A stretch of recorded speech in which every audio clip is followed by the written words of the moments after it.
Welcome back to the deep dive.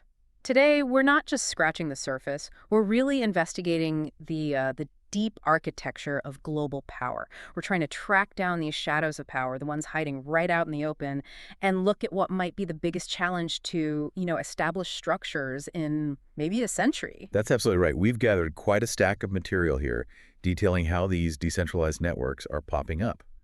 And these aren't just small things. They're organizations that seem poised, potentially, to replace the traditional corporation. Yeah. Maybe even, down the line, redefine the nation-state itself. Okay. So this deep dive is really about understanding this huge shift that's happening almost silently, right under our noses. These parallel societies being built. Yeah, let's unpack that straight away because, to really get the solution, you first have to see the problems, the flaws in the system we just take for granted. When you dig into the critiques in our sources, they really hammer home three key ways the current system extracts value or leaves us vulnerable. And these new organizations, they're aiming right at those flaws. Exactly. They make you question who's actually in charge. Yeah. I mean, take the financial system. Why is it that centralized bureaucrats, not the community, not the wider economy, just bureaucrats have the power to essentially print money whenever they feel like it? Right. And the consequence, well, it's the potential, the constant potential for your savings, your assets to just erode away. It's like this quiet tax, this extraction from regular people.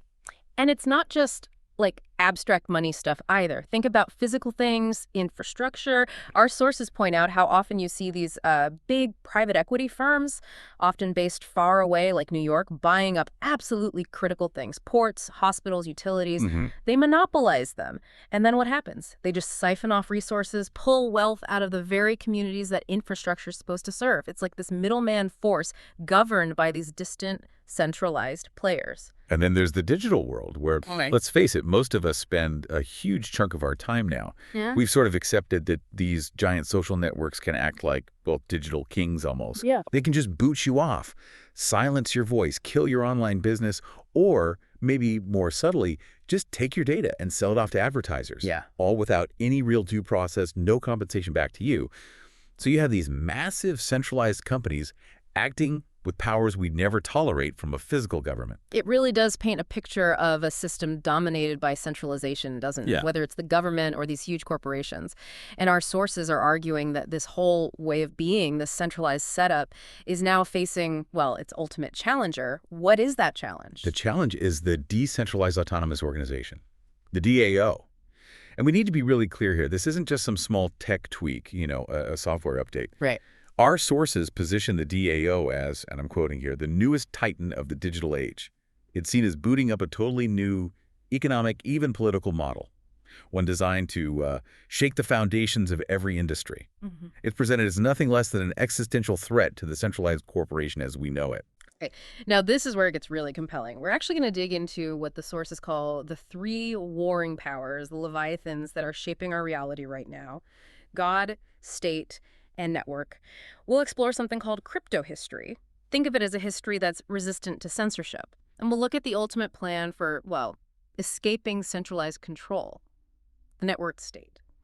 All right, let's move into part one, the corporate illusion and the digital coup.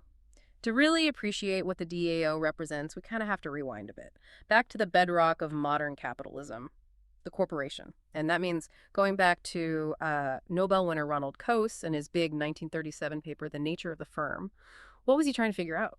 Coase asked a really fundamental question. Why do corporations even exist?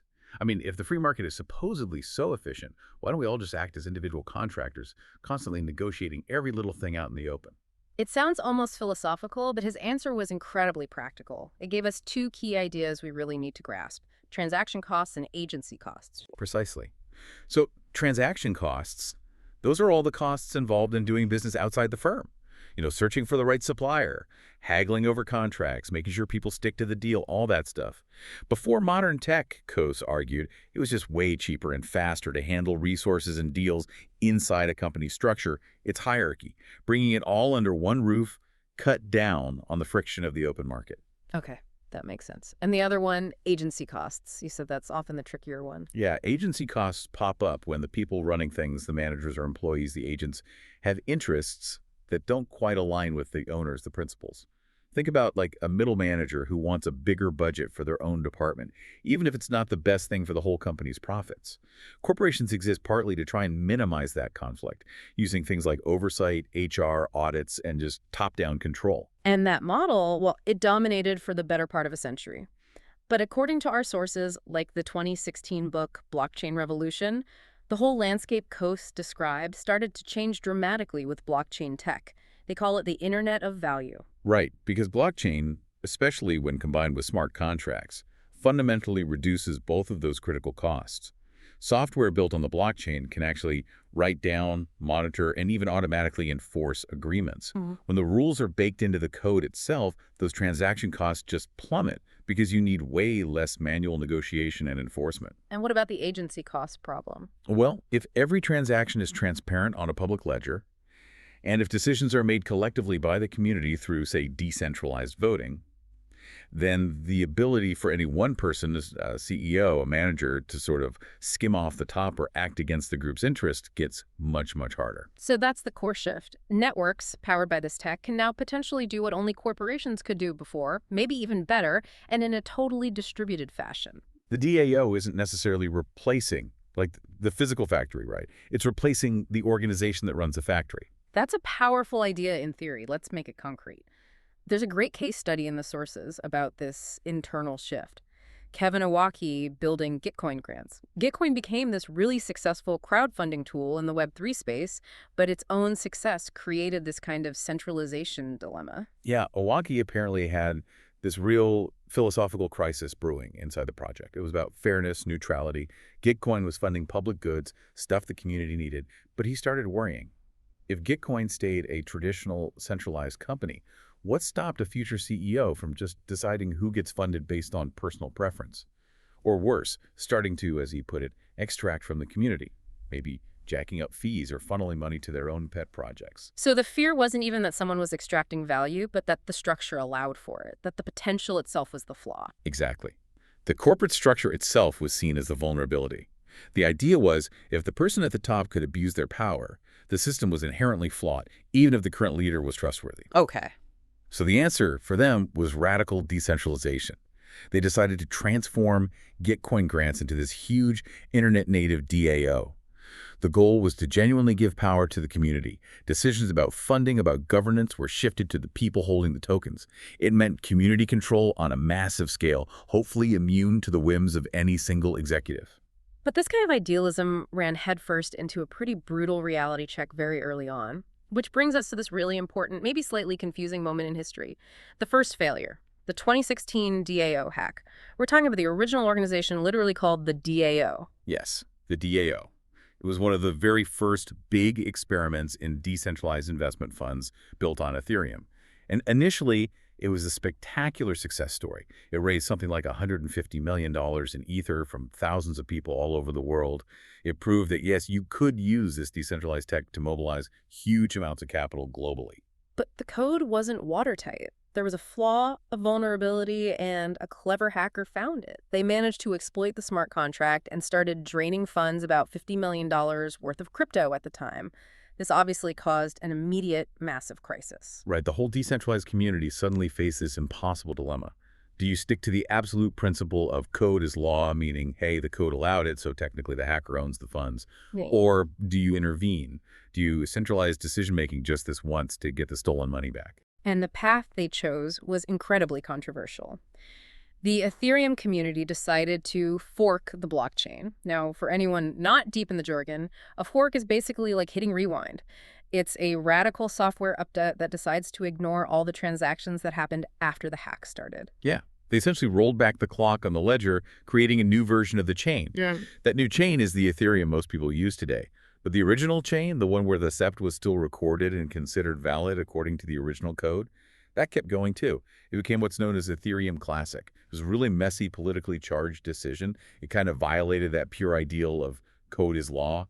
But the sources argue, interestingly, that even though it was messy and controversial, this huge failure paradoxically helped the whole concept survive in the long run. It was like this very public, very expensive $50 million lesson. It forced developers to get much more serious about security, about governance design, and future DAOs. It arguably sped up the evolution of decentralized finance by years, maybe decades, because it exposed the risks so starkly. It showed the ecosystem could, well, adapt, even if imperfectly. Okay, so we've established the DAO as this potential successor to the corporation. Now let's shift into part two, decoding the network mechanism. Let's get under the hood and look at the new rules of power, this sort of hidden operating system that DAOs use to manage people and money. At its core, a DAO is basically a digital tool for getting a group of humans organized around a shared goal. The key characteristics are usually collective membership. You're part of it, often, by holding a token decisions flow from the bottom up. Ideally, and crucially, the rules are enforced by code, by smart contracts, running on an immutable blockchain ledger. It's trying to be governance by algorithm, taking human bias or enforcement needs out of the loop as much as possible. And a huge part of that, as you mentioned earlier, is transparency. Traditional management theory kind of assumes things are hidden, right? You need auditors, oversight, because you can't always trust what people are telling you. Exactly. Hierarchy and opacity are the default. But with the DAO running on a public blockchain, the transactions, the rules, the voting, it's all out there, verifiable by anyone. This radical transparency is meant to dramatically cut down on the need for all those trust-building layers we see in corporations, constant audits, complex legal frameworks, layers of bureaucracy. The idea is the truth is just on the ledger. That's a big reason why those transaction costs can fall so much. Okay, but let's bring in a dose of reality here. We shouldn't get completely swept away by the tech dream. Peter Pan, who's a partner at a venture capital firm called 1KX, offers a more pragmatic view from the investment side. He points out that, yeah, DAOs can spin up really fast, often trustlessly, but governing them, that's still really hard because, well, people are still involved. And his warning is pretty stark. He basically says, look, all the fancy on-chain controls, the smart contracts, they don't really matter if you can't solve the soft problem. His words were, if you don't have effective off-chain governance that's coordinated effectively, you can lock funds in a contract, sure, but if the community descends into chaos and can't agree on what the code should even do, or who to hire to build it, or what the main goal is anymore, the whole thing just grinds to a halt. The human element, the politics, the coordination, you just can't escape it. That actually leads us perfectly into discussing one of the really interesting tools these networks are using to try and improve that coordination, especially around funding. Quadratic Funding, or QF. This is the mechanism Gitcoin Grants uses, and it's designed to change how money gets allocated in a more democratic way. Yeah, QF is pretty clever. It's an algorithm designed specifically to give more weight to the number of people supporting a project, rather than just the total amount of money raised. Think about regular crowdfunding. One big whale donor can come in and totally dominate the funding for their pet project. QF tries to flip that on its head. Okay, I think we need to walk through the mechanics here carefully because this is a core innovation people might not grasp immediately. So let's say 10 people each give $1. That's $10 total, 10 supporters. Yeah, compare that to one person giving $10. Same amount of money, but only one supporter. Under QF, the first group gets way more matching funds from a central pool. Why is that? It's because the algorithm squares the cost of each additional vote or dollar from a single source. It measures the breadth of support, not just the depth of pockets. So maybe your first dollar vote cost you one token, or $1. But your second dollar vote for the same project might cost you 4 tokens, 2 squared. Your third would cost 9 tokens, 3 squared, and so on. The cost increases quadratically. This mathematically punishes the single large donor while significantly rewarding the project that can demonstrate support from a wide base of small contributors. They get the biggest share of the matching funds. So it becomes a much better signal of what the broad community actually values, not just what one wealthy individual wants. And this isn't just confined to crypto projects, right? The sources mention this principle being tested in actual government settings. That's right. There's a fascinating example from 2019 where the Democratic caucus in the Colorado State House actually worked with a group called Radical Exchange. They used a version of this quadratic voting to help prioritize their legislative budget items. Let's use their hypothetical to see how it works. Okay, so representatives were given a set number of tokens to spend voting on different proposed projects. Let's imagine Project A got 75 individual votes, meaning 75 different reps thought it was worth casting one token for it. Total cost, 75 tokens. Okay, now contrast that with Project B. Let's say Project B got 100 total votes cast for it, but maybe only 50 representatives voted for it, and each of them felt strongly enough to cast 2 votes. Under quadratic rules, casting 2 votes costs 4 tokens, 2 squared. So Project B actually cost the group 200 tokens, 50 voters times 4 tokens each. So here's the interesting part. Even though Project A had more unique supporters, 75 versus 50, Project B won the prioritization under quadratic voting. Why? Because its smaller group of supporters signaled their preference was much stronger, 4 times as intense, mathematically speaking. Exactly. That's why proponents call it a higher resolution democracy. It makes people ration their political capital. They have to think harder about where they really want to allocate their support. It values the strength or intensity of preference, not just a simple headcount. It's framed as a way to more efficiently allocate scarce resources, whether that's money or political will. That democratic model sounds really compelling.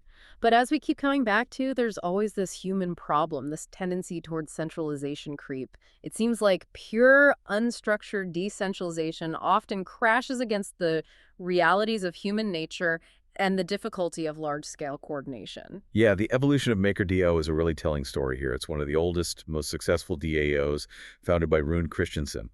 Apparently, his initial philosophy was pretty hardcore libertarian, just the free market will take care of it. He didn't think much formal structure was needed. And how did that work out when the free market was left in charge of governance? Not well, according to Rune himself. He described the first couple of years as suffering from a total lack of coordination and an inability to actually get things done, to execute. The project got bogged down in political infighting and what he called drama in politics. Essentially, decentralization without any real structure led to a kind of paralysis, a sort of anarchy, where decisions couldn't effectively be made or implemented. So necessity forced a change, a pragmatic pivot. Absolutely. They ended up having to move significantly in the other direction. They formed a more centralized legal foundation. They hired a dedicated leadership team focused on actually shipping products more efficiently. And Rune was very open about it. He basically admitted that the initial purely idealized DAO concept was, in his view, fundamentally broken. Why? Precisely because of human nature. Yeah. He came to believe that people will inevitably try to centralize control, or that power will concentrate unless you have really explicit, really detailed rules and checks and balances built in from the start. And his proposed solution is kind of mind-blowing, maybe even a bit scary.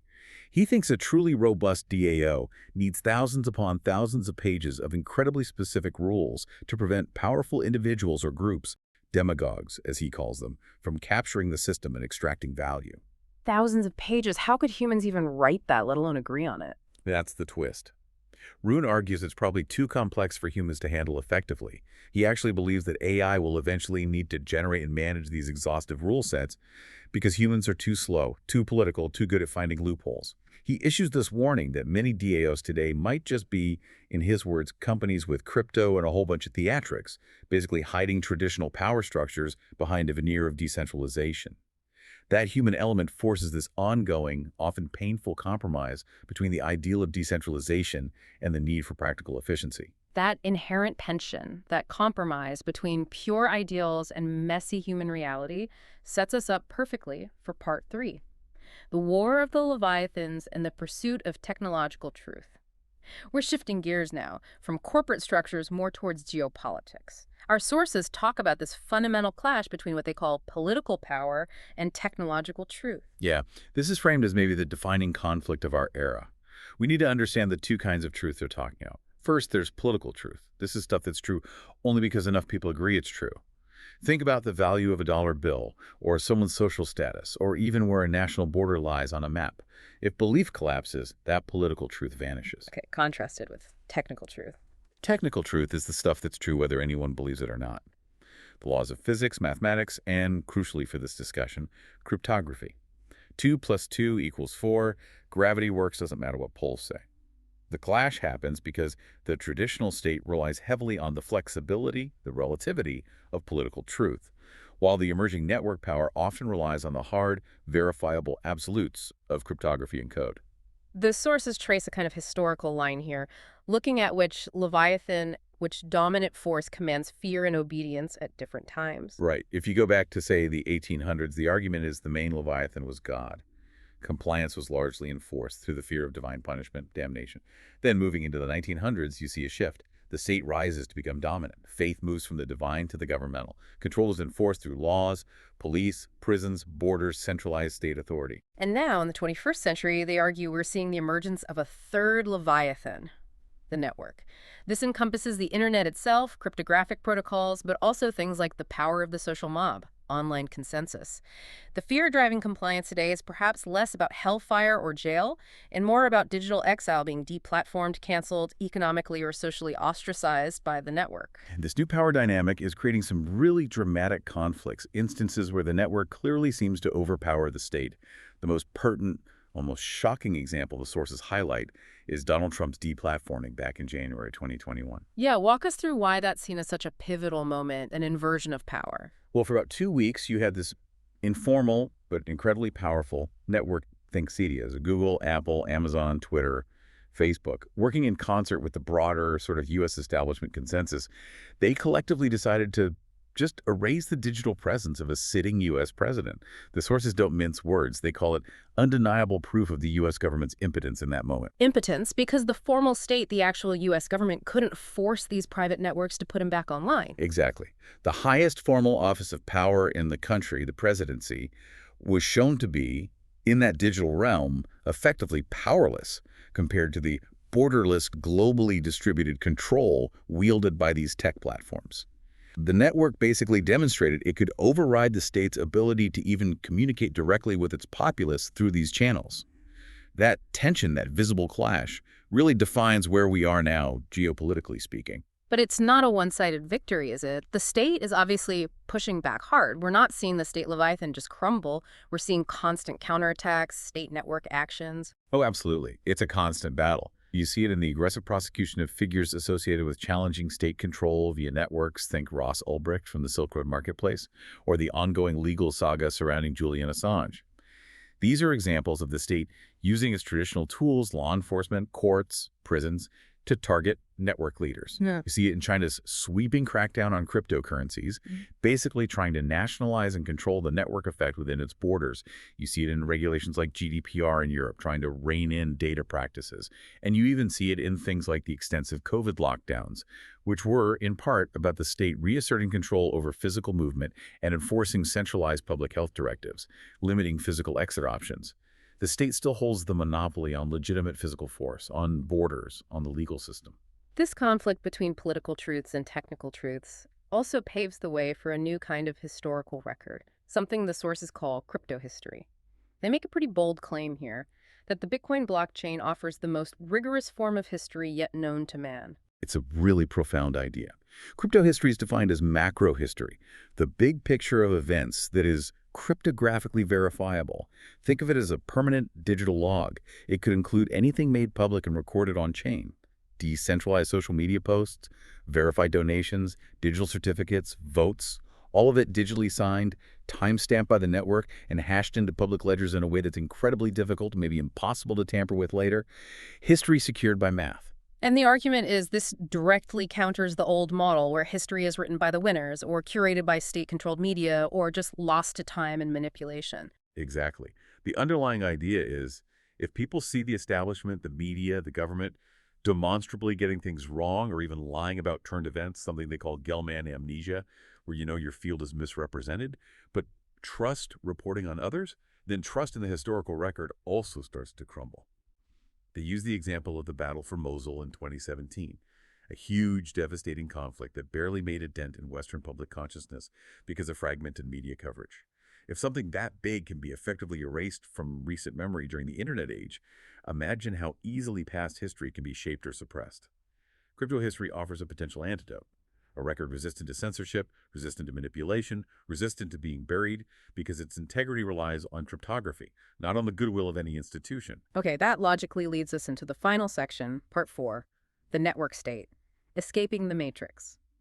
If DAOs are aiming to dissolve the corporation and crypto history is trying to fix the historical record, then the network state is presented as the ultimate endgame. It's positioned as the successor to the nation-state, offering a kind of peaceful exit ramp from systems perceived as chaotic or tyrannical. Right. The network state concept is basically a blueprint, a reproducible method for taking an online community, one that's unified by a core idea, and transforming it into a globally recognized physical state, albeit one with a virtual capital. The core motivation is often framed as achieving a clean slate, building something new, rather than endlessly fighting over the legacy systems and contested resources that define traditional nation-states. And the starting point has to be ideological, right? This idea of the one commandment. Why is it so crucial for a network state to begin with a single, sharply focused moral innovation? The reasoning is that focus prevents the kind of internal fragmentation and endless compromises that bog down traditional states. Running a modern nation requires juggling hundreds of competing interests. A network state, at least initially, needs to be almost like a focused protest movement.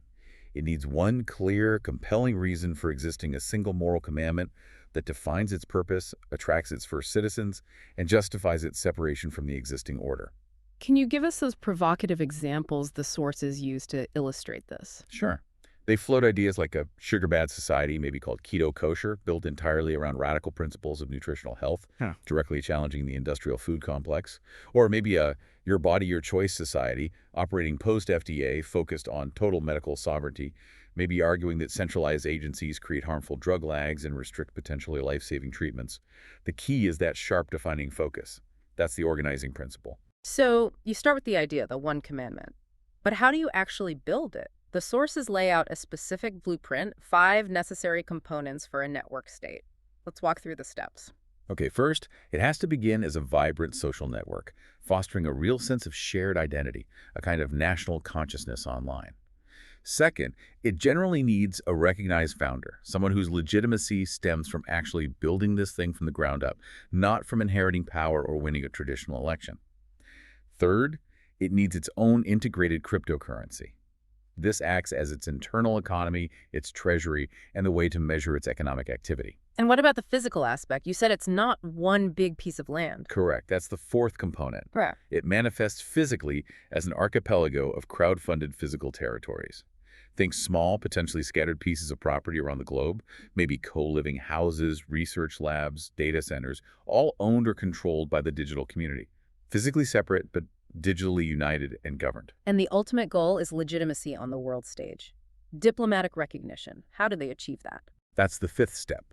They need to prove they're substantial, not just a website.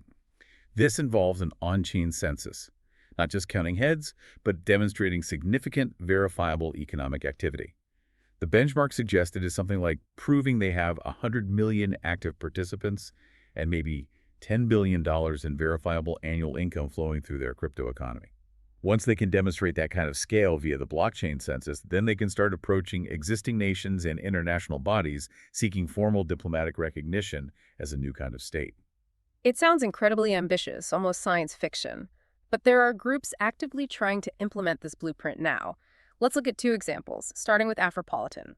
This is Eshe Amole's vision for a borderless nation, primarily focused on the global African diaspora. Yeah, Afropolitan laid out this clear 4-phase plan. Phase 1 was about building the online community and issuing digital passports as a form of membership. Phase 2 focused on building out what they call government as a service, providing practical digital infrastructure for the members worldwide, things like legal help, financial tools, networking. And phase 3 involves this really novel approach to gaining credibility, something I found quite stunning. It is pretty wild. Afropolitan actually sought and gained a form of recognition from the New York Stock Exchange, framing itself as the first internet country. It's a fascinating strategic move trying to achieve legitimacy through the established financial system, through markets, rather than going through the traditional, often slow and political UN route first. It's a clever way to climb the credibility ladder. And their long-term vision, phase 4, does involve acquiring land eventually, but they emphasize that Afropolitan must remain fundamentally borderless. What does that mean in practice? It means they envision it as a kind of DAO operating in the real world, having a presence in numerous major cities globally. Maybe think of combining the cultural sovereignty you might find in a historic Chinatown with the kind of diplomatic status an embassy enjoys, but distributed across many locations, all linked digitally. And their path to official recognition is also quite strategic, isn't it? Very much so. They aren't trying to get the US or China to recognize them right away. The plan is to start smaller. Lobby maybe 10, 15 smaller nations, first countries that might see economic or strategic advantages in aligning with a globally distributed, digitally native population. Hold momentum, then work their way up the ladder of international recognition. It's a calculated step-by-step diplomatic effort fueled by the unity of their online network. Now let's contrast that long-term vision with a much shorter, more experimental project. Zuzalu. This was Vitalik Buterin's, the founder of Ethereum's pop-up city experiment in 2023. A temporary physical manifestation of some of these network state ideas. Exactly. Yeah. Zuzalu was essentially a 2-month-long mini-city set up in Montenegro. It housed a few hundred people, mostly from the crypto and related tech communities. And it was explicitly designed as a test bed for radical self-organization. It wasn't like a typical conference with a top-down schedule. The structure was set up so that basically anyone attending could propose events, book communal spaces, contribute to how the place ran. They deliberately trying to create a culture where social status came from, as they put it, being kind and curious and doing innovative stuff for the world, not just from your job title or how much money you had. But how do they handle the practical stuff that often trips up decentralized efforts? Basic things like keeping the place clean, organizing food security, just resource allocation. That was precisely the experiment. Could a community self-organize those things effectively without a traditional management structure? And apparently, it worked reasonably well, at least on that small scale for that limited time. It produced some concrete outputs, too, like an open-source playbook, basically a guide on how to set up a similar pop-up city. They also experimented with a privacy-preserving digital passport system designed to track contributions and reward positive participation within the community, a kind of real-world reputation system built on crypto principles. So Zuzalu and Afropolitan, in their different ways, represent these early prototypes, trying to bridge the gap from abstract DAO governance concepts to actual, scalable, real-world communities with physical footprints and aspirations of sovereignty. They really are. They showcase this potential transition using the coordination tools developed for DAOs, smart contracts, tokens, decentralized voting, and attempting to apply them at a much larger scale, ultimately aiming for a model of global collaboration that's inherently digital, potentially borderless, and native to the internet age. It's about scaling coordination from small online groups right up to potentially the planetary level. This has been an absolutely fascinating deep dive into what feels like the potential future architecture of power. Let's try and crystallize this. Can we do a rapid-fire recap of the, say, 5 core takeaways from our sources that really challenge the standard narrative about how the world works? Okay, let's try. First, DAOs are actively working to dismantle the traditional corporation. They do this by tackling those core cohesion costs, transaction and agency costs head-on, suggesting distributed networks can genuinely replace hierarchical firms for many functions. Second, new democratic mechanisms are emerging, like Quadratic Funding. These offer a potentially much more nuanced way to allocate resources money, political capital based on the actual breadth and intensity of community support, pushing back against the power of concentrated wealth or influence. Third, the network itself has undeniably emerged as a new global power center, a third Leviathan. It's capable of confronting and sometimes even overriding the formal authority of the traditional state. The deplatforming examples are stark evidence of this shift. Fourth, blockchain technology enables crypto history.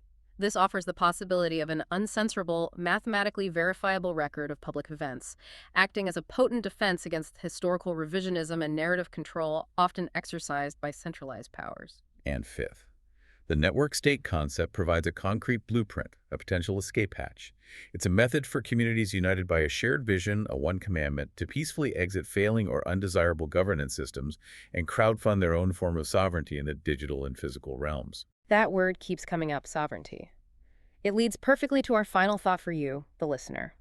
In the old world, sovereignty meant armies, land, flags, UN seats. But our sources offer a radically different definition for this new era. They state, quite simply, for a network state, sovereignty is private keys. Just pause and think about the profound implications of that statement for a second. It means your ability to participate in governance, your control over your assets, your verifiable history, maybe even your fundamental citizenship in these new entities, isn't guaranteed by a government or a bank. It's secured by cryptography, by encryption keys that you control. So if your identity, your assets, maybe even your future belonging are increasingly tied to these digital systems, and if control over those private keys is the new sovereignty, what does that mean for your own digital life right now? Are you truly sovereign over your online identity, your data, your digital footprint? Or are you still fundamentally reliant on centralized platforms that could, theoretically, cut you off tomorrow? We'll leave you with this challenge, this question to ponder. If the current systems pushed you to the point where you felt you had to start building something new, a new society from scratch, what would your one commandment be? What single moral innovation, what core principle is so vital to you that it would justify the immense effort of building a global, borderless, internet-native community around it? Food for thought. Start thinking, maybe start building. I'll catch you next time for another deep dive.